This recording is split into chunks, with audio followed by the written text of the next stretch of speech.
Oh my god, I am so sweaty. Hey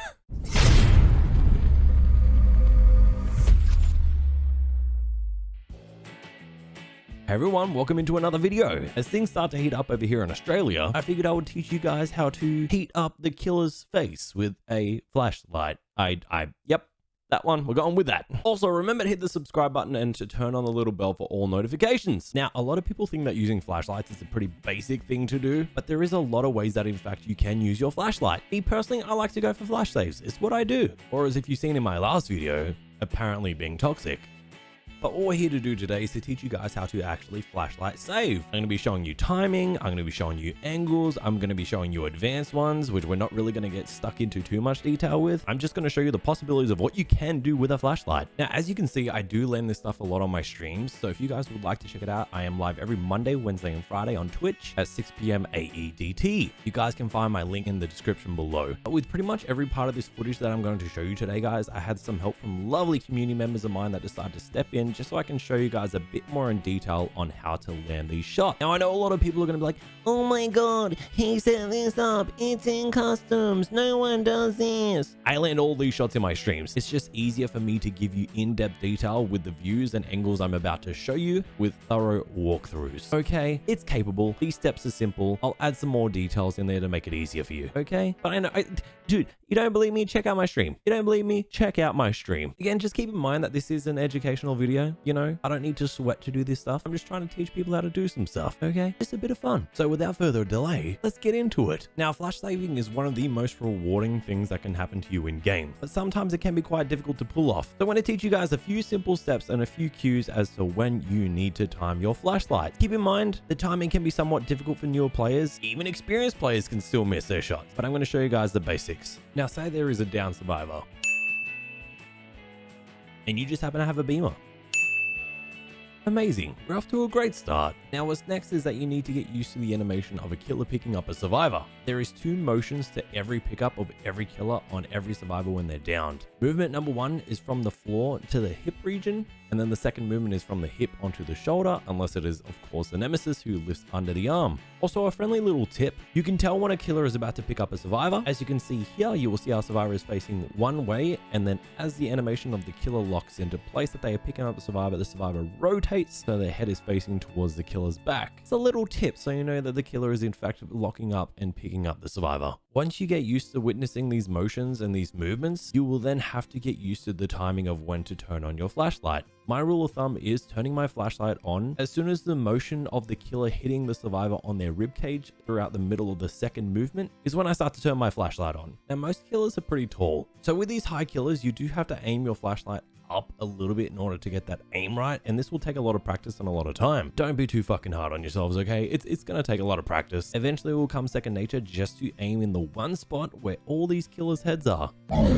But there is some shorter killers like the Hag and the Blight, and I found even Demo to be a little bit hard to get that aim right. So with each killer getting to learn their hitbox with the heads on the flashlight saves is something that you also have to get used to. Now for a little bonus tip, as you can see in the footage, I'm going to show you whereabouts you can hit the flashlight from. You do not have to be standing directly in front of the killer to nail all your flashlights. The range of the vision of the killer is pretty wide, so you can hit some wide shots. So as you can see here, I'm approaching from where the blind spot is and rotating around to show you guys exactly how wide you can in fact get your flashlight saves from. So if you feel like you're not going to make it in front of the killer, you can still at least make an attempt to try and get that angle right to still get the flashlight save. Hopefully this helps a little bit. Now, avoiding flashlight saves on the killer's perspective is pretty simple. All they have to do is analyze the area to make sure there's no one close by. So being the survivor, you do have to be pretty discreet and be hidden, or just to know which angle to come from where the killer will not see where you are. Even while the action of the killer picking up the survivor is locked in, if you don't nail your timing down to a T, a killer can simply just look down or up to avoid getting flash saved. Also, I'm just going to throw a quick little tip in there for killers. If you are picking up a survivor and you do see that there is someone with a beamer and you have the time to look around, try to look up or down. I find that rotating around in like a 360-degree motion isn't really useful. Sometimes you can help the survivor actually land the flashlight save like in the following clip. Another thing that's important to know, if there is a wall when a survivor goes down, there is a very high chance that the killer will face the wall to pick up the survivor, therefore rendering all flashlight saves almost impossible to get. So a little tip for both survivor and killer there. If you have a down survivor, face a wall. If there's a down survivor next to a wall, there's a high chance the killer will face the wall. Also, if you know that you're going down for a fact and you know that there is someone close by with a beamer, just try to stay off the wall. It'll give your teammate a decent chance at getting that flashlight save off on you. Realistically, there's no benefit to going down right up against a wall. Now, reverting back to our conversation about timing. The timing of the flashlight is very particular. If you start your flashlight too early in the pickup animation and the pickup animation has not yet finished, you will simply just blind the killer. You need to time your flashlight so as soon as the pickup animation is over and the killer is able to move again, that is when your beamer will expand, nailing your flashlight save. You see that? You see that little movement right there? That little turn? That's when you know you're guaranteed to get the flashlight save. If the killer's able to move and you've got the timing perfectly down pat, you've got it. If there's somehow a chance that you think that you may have started your flashlight a little bit early, do not fear. Okay, don't give in. You can readjust the timing of your flashlight by simply releasing your flashlight button and then reapplying it. And this can work in a few occasions. Say during the animation of the pickup, you've gone too early, your flashlight's gone off, it doesn't drop the survivor. You can still reapply your flashlight if the killer is blinded in order to make them release it a few seconds later. Or just like in the following clip, you can simply release your flashlight during the animation and reapply it still during the animation to still get that flashlight save off at the right time. It's all about practice. It's all about timing. You will get the hang of it.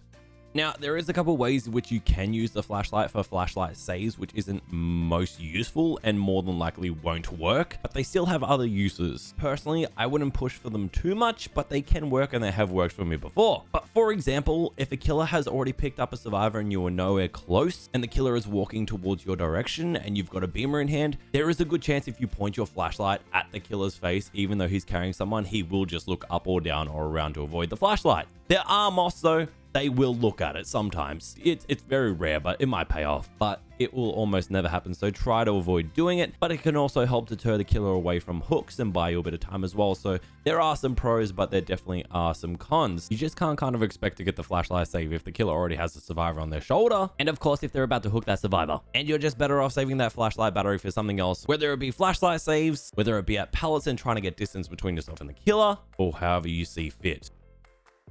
Now that I've taught you the basics, there are a few extra and advanced things that you can do with flashlight saves. The first thing I want to talk about is your perks and build. For flashlight saves, you don't really need anything too particular, but I do recommend at least one of the two perks, whether it be bond or empathy. Gives you a bit of information on where your teammates are and their situation. Bond is really good to know where all survivors are within a close distance and close proximity, and empathy is really good at long distances at identifying injured survivors. You could also throw in there like an iron will just in case you're injured and you want to get in there for a sneaky little flash save. And maybe if you don't think you're going to make it in time to get that flash save, you could throw in like a dead hard or like a sprint burst to get you that distance to get in front of the killer. But that's just my opinion. I think these perks are really good for going for flash saves, and they're really just good for general information anyway. I'm sure a lot of you guys have heard what a CJ tech is. There's also locker techs, there's gen techs, there's a whole bunch of things. But I generally think we'll save that for another video. The amount of time that would be put into teaching you guys how to do those in depth, I'll put it in another advanced video. So for now, I hope you guys enjoyed today's video. Hopefully you learned something. My streams mostly consist of me working on flashlight saves and having a bit of fun. So if you guys would like to check it out, again, every Monday, Wednesday, and Friday, 6 p.m. AEDT, which I know is pretty late for people in America, so I do apologize. But all links are down in the description for all my socials if you guys would like to check it out. Please do not forget to hit the subscribe button, and I'll be seeing you guys on the next one. Also, yes, I know I talk very fast sometimes, so I do apologize.